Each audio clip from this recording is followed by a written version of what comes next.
Aujourd'hui, j'ai parlé d'un ennemi commun à tous les êtres humains de la Terre. Que tu sois jeune, que tu sois plus âgé, que tu sois étudiant, entrepreneur, salarié, chômeur, que tu sois sportif, que tu sois créateur de contenu, influenceur, ce danger, cet ennemi nous guette tous. Cet ennemi, c'est la procrastination. Tu sais, cette voix qui, lorsque tu as un projet, lorsque tu veux mieux manger, lorsque tu veux réviser, te dit « Oh, tu sais, écoute, et si on attendait demain? Tu sais, aujourd'hui, la journée, elle a été longue. Tu as déjà fait pas mal d'efforts. Allez, fais-toi plaisir. Regarde cette série Netflix. Mange-toi ce burger. Va jouer à tes jeux vidéo. Et demain, tu commenceras. Et demain, ça devient après-demain, puis après-demain, puis après-demain. Et finalement, hop, jour de partiel, on n'a pas révisé. Hop, on n'a jamais lancé ce projet dont on rêvait. La procrastination, on est tous concernés. C'est comme j'aime dire. Le premier pas vers la guérison, c'est de faire le bon diagnostic. Et malheureusement, 90% des gens ne comprennent pas la procrastination. Pour beaucoup, la procrastination, c'est de la flemme. La procrastination, c'est une question de personnalité, c'est une question de volonté. Soit tu es déterminé, discipliné, soit tu es un flemmard. C'est comme ça. Alors qu'en réalité, la procrastination, c'est beaucoup plus complexe que cela. Ce n'est pas juste reporter quelque chose au lendemain. La définition de la procrastination, c'est un mécanisme d'autodéfense de notre cerveau face à un danger. Et pour comprendre ça, on va faire un saut dans le temps. On va partir dans la préhistoire. En fait, notre cerveau actuel, il n'est pas adapté au temps moderne. Il est adapté à la préhistoire. Et l'objectif du cerveau, c'était de survivre dans un environnement où l'espérance de vie était beaucoup plus bas. Dans un environnement où il y avait beaucoup de dangers. Un environnement où tu pouvais trouver à manger aujourd'hui, mais ne pas en trouver dans 1 semaine, 2 semaines, 3 semaines. Et donc, notre cerveau, pour survivre, il s'est dit, premièrement, il a besoin de penser court terme. Il ne peut pas se projeter sur 5 ans, 10 ans, 3 mois, 6 mois, non. Son objectif, c'est de se projeter à court terme. Comment je peux survivre aujourd'hui? Et demain, si je suis vivant, comment je peux survivre aujourd'hui? Ainsi de suite, ainsi de suite. Donc déjà, lui, ce qui l'intéresse, c'est d'avoir le plus de gains, de plaisir, de bien-être à court terme aujourd'hui. Ne me parle pas de demain. Ne me parle pas d'après-demain, dans 6 mois. Donc ça, c'est important à avoir en tête. Ensuite, le cerveau, il s'est dit que pour survivre, il a besoin de vivre en groupe. Donc, il n'a pas intérêt à être exclu du groupe. Il n'a pas intérêt à dévier des normes du groupe, à être exclu. Et pourquoi c'est important tout ce que je viens de dire? C'est qu'en fait, le cerveau, quand tu procrastines, il va avoir des dangers associés à ce que je viens de dire. Par exemple, il va procrastiner un projet parce qu'il a peur d'être jugé par les autres. Qui dit être jugé par les autres, dit peut-être être exclu du groupe. Il va procrastiner le fait de manger équilibré parce qu'il peut manger un burger tout de suite. Il peut commander sur Uber et manger tout de suite. Et là, il va avoir du plaisir tout de suite. Et le cerveau, il pense court terme. Donc, il a du mal à se dire « Non, mais ne mange pas de burger, mange que des légumes et du poulet pendant 1 an. Et après, tu vas voir, sur le long terme, tu auras une plus grande espérance de vie, tu seras en meilleure santé. » Non, ça ne marche pas pour lui. Donc, c'est pour ça qu'en fait, on procrastine ce genre de choses parce que manger bien, ça ne nous apporte pas forcément de plaisir à court terme. Si, par exemple, on n'aime pas les légumes et qu'on n'aime pas ce qu'on mange, mais qu'on préfère manger du fast-food. Autre exemple, réviser. Pourquoi on révise? Pour avoir un diplôme, pour avoir un salaire élevé quand on sera grand. Ok, mais aujourd'hui, là, ça m'apporte quoi de réviser? Rien. Alors que Netflix, regarder ma série, jouer aux jeux vidéo, jouer au foot, ça m'apporte du plaisir tout de suite. Peut-être que demain, je vais mourir. Et c'est pour ça que le cerveau a du mal à s'investir dans les révisions, dans les études, et qu'il préfère, par exemple, tout simplement scroller sur Instagram, scroller sur YouTube, parce que ça lui apporte de la dopamine, du plaisir instantané. C'est ce qu'on appelle la gratification instantanée. Donc voilà, j'ai un peu posé le décor pour que tu puisses comprendre c'est quoi la procrastination. Donc à partir de là, quand tu procrastines, moi je te conseille une méthode en 3 étapes que j'ai appelée la méthode QPC. C'est-à-dire, premièrement, qu'est-ce que je procrastine exactement? Le quoi? Quelle tâche? Est-ce que c'est un projet? Est-ce que c'est une action? Est-ce que c'est un comportement, une attitude? Qu'est-ce que tu procrastines? Par exemple, je procrastine le fait de lancer tel projet sur les réseaux sociaux. Je procrastine le fait de me lancer dans une transformation physique, le fait de m'inscrire dans une salle de sport. Voilà, c'est le quoi. Qu'est-ce que je procrastine exactement? Il faut être précis. Ensuite, le pourquoi. Pourquoi je procrastine? Par exemple, je donne un exemple. Je procrastine le fait de rendre mon rapport de stage parce que j'ai peur d'avoir une mauvaise note. J'ai peur d'être jugé par mon professeur. Je procrastine le fait de lancer une chaîne YouTube. J'ai peur d'être jugé par mes camarades, ils vont se moquer de moi, qu'est-ce qu'ils vont penser de moi? Est-ce qu'ils vont rester mes amis? Est-ce que je serai encore intégré dans la classe, etc. Donc la peur du jugement, la peur du regard des autres. Ah mais maintenant je me lance sur YouTube et je flop, j'ai pas beaucoup de vidéos. La peur de l'échec, la peur de la performance, de la mauvaise performance. Donc voilà, ça c'est le pourquoi. Ensuite, il y a le comment. Une fois que je sais qu'est-ce que je procrastine exactement, pourquoi je procrastine exactement, là, je peux avoir la stratégie. Sauf que l'erreur des gens, c'est de se dire comment on fait pour ne pas procrastiner. Non, le premier pas vers la guérison, c'est de faire le bon diagnostic. Donc d'abord, tu dois avoir un diagnostic clair pour trouver la bonne stratégie. J'espère que ça, c'est clair. Et donc là, rapidement, tu peux prendre des notes. Je vais énumérer un peu toutes les sources de procrastination qui peuvent exister. Donc, le manque de clarté. Il faut se dire que ton cerveau, c'est un peu comme un taxi ou un chauffeur Uber. Si tu lui dis « ramène-moi en France », il peut te ramener à Bordeaux ou à Paris.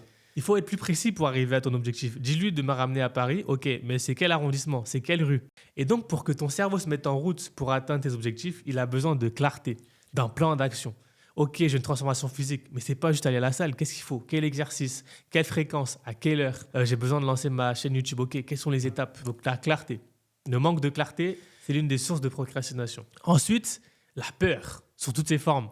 La peur d'échouer. Ah, si j'échoue, on va me juger, on va se moquer de moi. La peur du jugement. La peur du succès aussi. Si je réussis, est-ce que je pourrais garder mes amis? Si on prend l'exemple des footballeurs, parfois des footballeurs, ils vont réussir, ils viennent du quartier, et après, comme ils ont trop d'argent, ils sont finalement plus intégrés. Ils ne peuvent plus se comporter comme avant. Parfois, ils ont du mal à avoir des amis parce qu'on va se dire « Ah, t'as réussi, t'as vu, toi, t'as réussi, on est encore dans la galère, etc. » Ça crée de la jalousie, ça crée de la frustration, etc. Donc, des fois, les gens, inconsciemment, ils ont peur de réussir. Donc, voilà, peur de réussir. Peur du jugement. Le perfectionnisme, c'est ça. C'est que souvent, on va avoir peur de rendre son projet, peur de lancer son entreprise, son produit, parce qu'on a peur que les gens voient un défaut, me jugent sur une imperfection. Mais parfois, il vaut mieux lancer le projet et l'améliorer en continu. Parce qu'en fait, si on attend la perfection, en fait, ça n'arrivera jamais. Mais il y a aussi l'ennui. Parfois, pourquoi on va, par exemple, repousser le ménage, repousser le fait de faire les impôts, les tâches administratives? Parce que c'est ennuyant, c'est chiant. Et donc, quand c'est chiant, quand c'est ennuyant, ça ne rapporte pas de bien-être et de plaisir au cerveau qui cherche que ça. Donc, qu'est-ce qui se passe? Je vais le procrastiner. Je vais me dire, oh, plutôt que de faire le truc administratif, je regardais un manga, un animé. Plutôt que de faire le ménage, je me regardais une série, je joue aux jeux vidéo, etc. À cause de l'ennui. Donc voilà, ça c'est quelques raisons de procrastination. Il y en a plein d'autres, mais j'en ferai des vidéos spécifiques. Maintenant, on va parler de quelques exemples de stratégies, avec des cas concrets. Moi, j'avais accompagné dans le cadre d'un coaching une femme qui souhaitait se lancer sur les réseaux sociaux. Mais elle avait peur du regard des autres, peur d'échouer, de faire peu de vues. Et donc, la stratégie que j'ai utilisée, c'est d'utiliser la peur en notre faveur, en disant, OK, tu as peur du regard des autres, donc c'est-à-dire que tu es quelqu'un, c'est important pour toi de ne pas te décevoir, de tenir tes engagements. Donc, ce qu'on va faire, c'est que tu vas faire une story Instagram et tout de suite, tu vas dire, je m'engage à faire 10 vidéos en un mois sur ma page Instagram à partir de telle date. Et donc, maintenant qu'elle est engagée, son cerveau, il va avoir peur de décevoir. Peur de ne pas respecter sa promesse et d'être vue par les autres comme une personne qui ne respecte pas ses promesses. Et donc, ça a marché. Elle s'est mise à lancer ses projets. Pour les révisions, pour les lancements de projets, moi, ce que je conseille, c'est vraiment ça. C'est de lancer des défis. De dire à un ami, par exemple, je te fais un virement de 100 €. Si je n'ai pas lancé mon projet d'ici 10 jours, tu gardes les 100 €. Si je ne révise pas ou je n'ai pas telle note, je te paye un restaurant, etc. Lancez-vous des défis parce que le cerveau, là, il va se mettre en route. Il va se dire, ah, non, là, je risque de perdre tant d'argent. Là, c'est concret pour lui. Là. C'est concret. À court terme, je vais perdre de l'argent. Je vais décevoir des gens, etc. Donc, jouer sur les peurs, jouer sur les défis pour justement passer à l'action. Pareil pour le perfectionnisme. Mettez une deadline en disant, bon, un pote, si à telle heure, je n'ai pas envoyé le mail avec mon projet, tu gardes les 100 € qui sont sur ton compte ou je te paye un restaurant. Ça va permettre de lutter contre cette procrastination masquée par du perfectionnisme. Pour les tâches ennuyeuses, comme le ménage, l'administratif, vous pouvez vous lancer un défi en disant, OK, pendant 1h30, je dois faire mes tâches administratives, mais je fais des pauses. Par exemple, 30 minutes, je fais une tâche administrative, 30 minutes, je regarde une série, 30 minutes, je regarde une tâche administrative, 30 minutes, je regarde une série.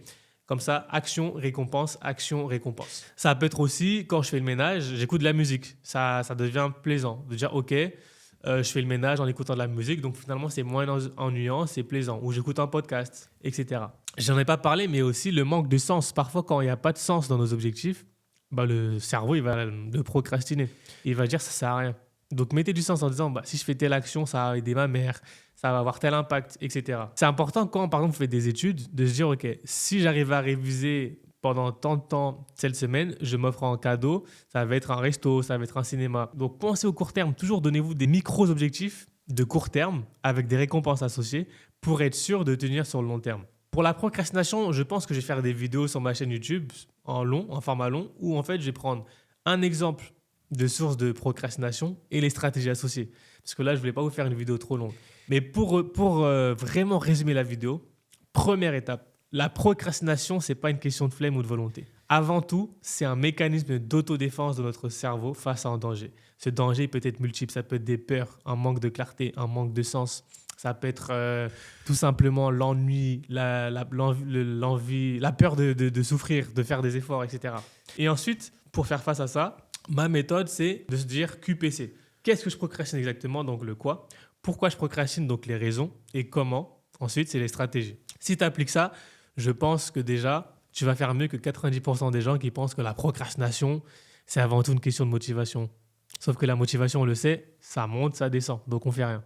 Par contre, quand on sait pourquoi je procrastine, je mets en place une stratégie, c'est beaucoup plus simple de pouvoir agir, de passer à l'action et ne pas s'arrêter. Et pour aller plus loin, dans ce livre-là, le guide de l'étudiant ambitieux, disponible sur Amazon en format papier ou en format e-book, il y a un chapitre entier où je parle de procrastination. Donc voilà, courage, ne lâche pas tes objectifs, ne lâche pas tes ambitions et je te dis à très vite pour d'autres vidéos qui vont t'aider à réaliser tes ambitions.